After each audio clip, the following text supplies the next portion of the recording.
Hi everybody, and welcome back to my new YouTube channel where I'll be displaying and discussing World War II shoulder sleeve insignia and pocket patches from Army Airborne units and also from Special Forces units in Vietnam.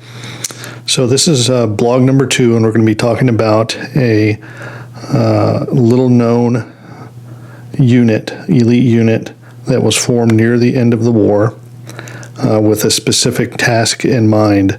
And we'll talk a little bit about the history and then get into the patch itself. It's actually a patch set.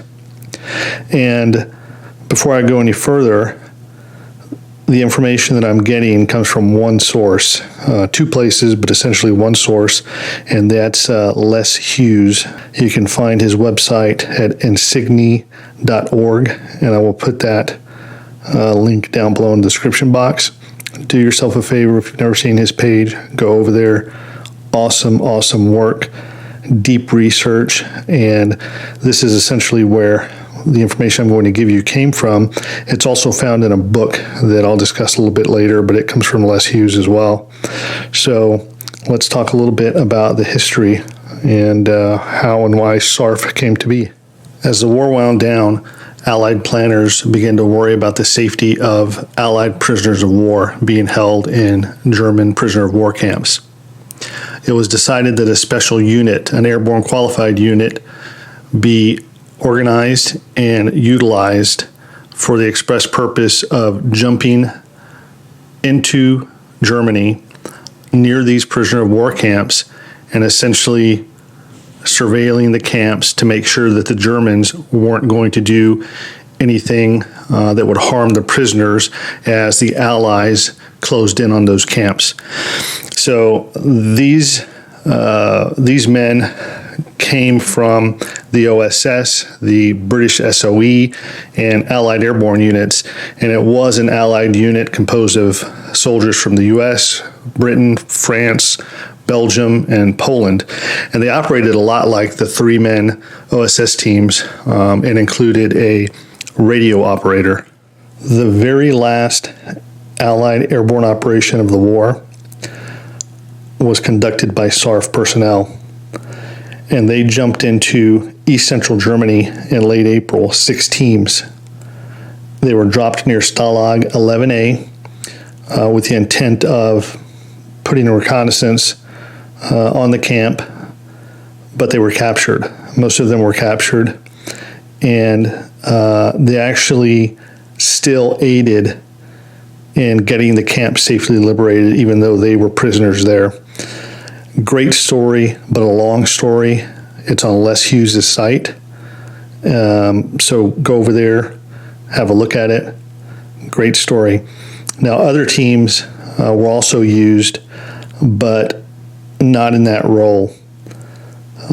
After that last operation, a lot of the teams started helping kind of monitor the surrender of the German forces.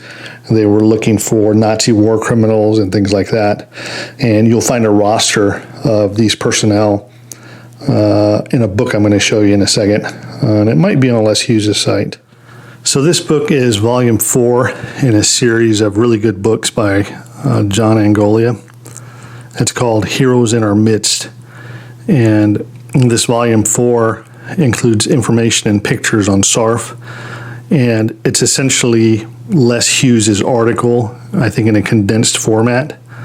But if you have this book or you want to get this book, this is one of the very few books that has information on SAARF. Again, essentially the same thing that you'll find on Les Hughes' site. But Les Hughes is a guy who interviewed SAARF members and was able to write this really detailed account of their actions near the end of the war. So it's, again, well worth the read. And this book is the only one I know of that has SAARF information in it.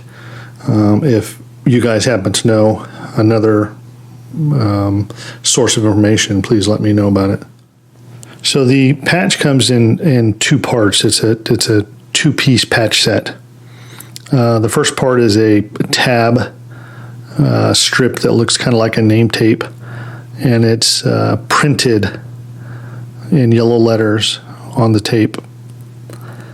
And this was worn by U.S. personnel and Allied personnel on the right sleeve.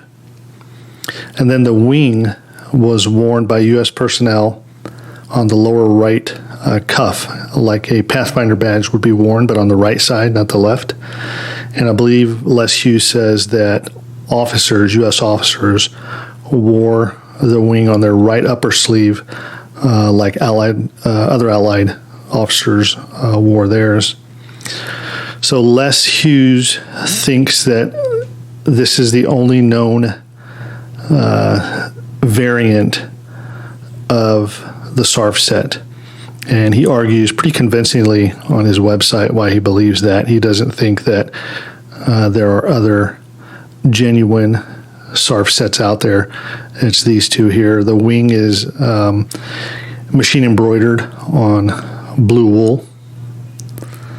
And he thinks about 100 of these, maybe 100 or so of these were made for members. So thanks for watching my second blog, and I'll continue to upload videos when I can, hopefully weekly, on different shoulder sleeve insignia and pocket patches from World War II Army Airborne units and Special Forces units in Vietnam. If you have any questions, please feel free to ask me in the comment section. Leave comments. If you like the video, give me a thumbs up and subscribe. And until next time, take care.